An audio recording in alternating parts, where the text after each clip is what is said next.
City India news Telugu ప్రతి ఒక్కరికి పేరు పేరున మీడియా మిత్రులకు అందరికీ ప్రింట్ అండ్ ఎలక్ట్రానిక్ మీడియా మిత్రులకు అందరికీ నాయక నమస్కారాలు. ఈరోజు రాష్ట్ర వ్యాప్తంగా కూడా భారతీయ జనతా పార్టీ రైతులకు ఒక అండగా ఉండడానికి ఈ రాష్ట్ర ప్రభుత్వం ఇచ్చినటువంటి హామీలను నెరవేర్చే వరకు మీ వెంట మేము ఉంటామని సత్యాగ్రహ దీక్షను ప్రతి జిల్లా కేంద్రంలో ఇవాళ రైతులకు అండగా నిలుస్తూ చేపట్టినటువంటి దీక్షలు. ఈ యొక్క కాంగ్రెస్ ప్రభుత్వం ఈరోజు అధికారంలోకి వచ్చినటువంటి కాంగ్రెస్ పార్టీ ఎన్నికలకు ముందు, అసెంబ్లీ ఎన్నికల ముందు రైతుల కోసం అనేక హామీలు ఇచ్చింది. వాళ్ళు ఇచ్చినటువంటి 6 గ్యారంటీలో రైతులకు కూడా అనేక హామీలు ఇచ్చింది. ఈరోజు ఆ రైతన్నలే ప్రశ్నిస్తూ ఉన్నారు. దానికి ముఖ్యమంత్రి జవాబు చెప్పాలా, కాంగ్రెస్ ప్రభుత్వం జవాబు చెప్పాలా. మీరు ఇస్తున్న 2 లక్షల రుణమాఫీ ఏమైందని రైతన్నలు ప్రశ్నిస్తున్నారు. మీరు ఇస్తానన్న 15,000 రైతు బంధు ఏమైందని రైతన్నలు ప్రశ్నిస్తూ ఉన్నారు. కౌలు రైతులకు కూడా మీరు ఇస్తాన్న 15,000 ఏమైందని కౌలు రైతులు ప్రశ్నిస్తూ ఉన్నారు. రైతు కూలీలు ప్రశ్నిస్తూ ఉన్నారు. 12,000 రూపాయలు రైతు కూలీలకు అని చెప్పినటువంటి మీ హామీ ఏమైందని చెప్పి అలా ప్రశ్నిస్తూ ఉన్నారు. 2 లక్షల రుణమాఫీ కేవలం హామీకే పరిమితమైందని చెప్పి ప్రశ్నిస్తూ ఉన్నారు. 500 రూపాయలు ధాన్యానికి 500 రూపాయల బోనస్ని ప్రకటించినటువంటి కాంగ్రెస్ పార్టీని ప్రశ్నిస్తూ ఉన్నారు. మీరు ప్రకటించినటువంటి బోనస్ ఏమైందని. పంట నష్టపోతే 25,000 రూపాయలు పంట నష్టపరిహారం చెల్లిస్తామన్నారు. 25,000 రూపాయల పంట నష్టపరిహారం ఎక్కడ ఉంది అని చెప్పి ప్రశ్నిస్తూ ఉన్నారు.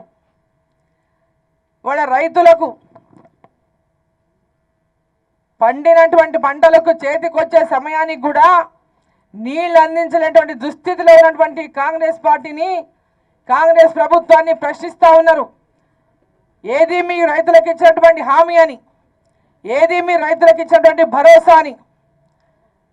రైతులని ఇవాళ పూర్తిగా ఆందోళనకు గురి చేస్తూ, మనోవేదనకు గురి చేస్తూ, రైతులకు ఇచ్చిన హామీని నిలబెట్టుకోకుండా రైతులను మోసం చేసినటువంటి ఈ కాంగ్రెస్ ప్రభుత్వాన్ని ఎన్నికల సమయంలో ఎన్నికల కోసం, ఓట్ల కోసం హామీలు ఇచ్చి అధికారంలో వచ్చినటువంటి కాంగ్రెస్ పార్టీని, కాంగ్రెస్ ప్రభుత్వాన్ని రైతన్నలు ప్రశ్నిస్తూ ఉన్నారు. ఈ రైతన్నలకు జవాబు చెప్పాల్సినటువంటి బాధ్యత ఈ రాష్ట్ర ముఖ్యమంత్రికి ఈరోజు పెద్ద ఎత్తున రైతులను పట్టించుకోకుండా ఉన్నటువంటి రాష్ట్ర ముఖ్యమంత్రికి ఉన్నది.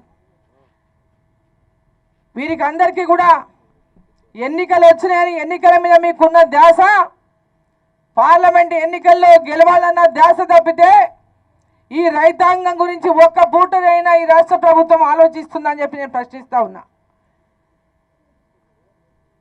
ఈ కష్టకాలంలో రైతుల గురించి ఎందుకు మీరు ఇంత పెద్ద ఎత్తున నిర్లక్ష్యం ఈ రాష్ట్ర ప్రభుత్వం వహిస్తూ ఉన్నదని చెప్పి నేను ప్రశ్నిస్తూ ఉన్నా. మొన్న వల్లగల్ల వానలు పడి చాలా ప్రాంతాల్లో రైతులకు పంటలు నష్టపోయి తీవ్ర నష్టం జరిగిన రైతన్నలకు ఇప్పటిదాకా వారికి ఎలాంటి సహకారం ఈ రాష్ట్ర ప్రభుత్వం నుంచి అందలేదు.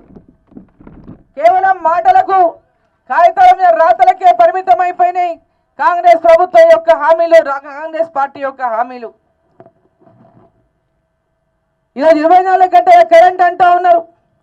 ఎక్కడ పోయినా కరెంటు. ఈరోజు గ్రామాలకు వెళ్తే రైతులు కరెంటు లేక తీవ్రమైనటువంటి లో వోల్టేజ్ సమస్య, కరెంటు సమస్యను ఎదుర్కొంటూ ఉన్నారు. ఈరోజు కరెంటుకు ఎందుకు ఇప్పుడే ఇంకా ఏప్రిల్ నెలలోనే ఈ పరిస్థితి ఉంటే రాను రాను ఏం పరిస్థితి కాబోతుందో ఒకసారి మనం ఆలోచన చేయాల్సినటువంటి అవసరం ఉంది. ఈ యొక్క రాష్ట్ర ప్రభుత్వం పూర్తిగా తమ బాధ్యతల నుంచి తప్పించుకునేటటువంటి ప్రయత్నం చేస్తూ ఉంది. ఈ రాష్ట్రం అప్పుల కూపంలో కూరుకొని పోయింది. ఈ రాష్ట్రం లక్షల కోట్ల అప్పులు ఉన్నాయి. ఆ అప్పులకు తిరిగి చెల్లింపులకే మనకు 65,000 కోట్లు పోతున్నాయి. ప్రజలకు ఏం చేస్తామో ఏమో లేనటువంటి ఒక రాతలు రాపించి ప్రజల లోపల వాళ్ళని అంతా కూడా డైవర్ట్ చేసేటటువంటి ప్రయత్నం చేస్తూ ఉన్నాయి.